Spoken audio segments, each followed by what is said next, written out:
Mag-iimbento tayo ng ulam. Talong, pechay, madilim. Sardinas. At saka coco mama. Ipiprito muna natin yung talong. Hanggang sa mag-brown. Hindi pa siya brown.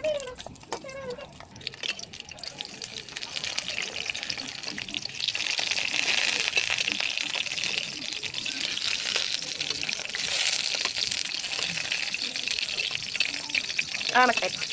Masakit ng mantika. Yan. Ginisa ko na nga guys yung sibuyas at bawang. Tapos luya. And then siling green.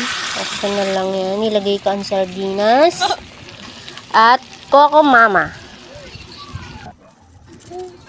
Then paminta. Pag kumulo na, ilagay na ang talong. And ilagay ko na rin ang pechay.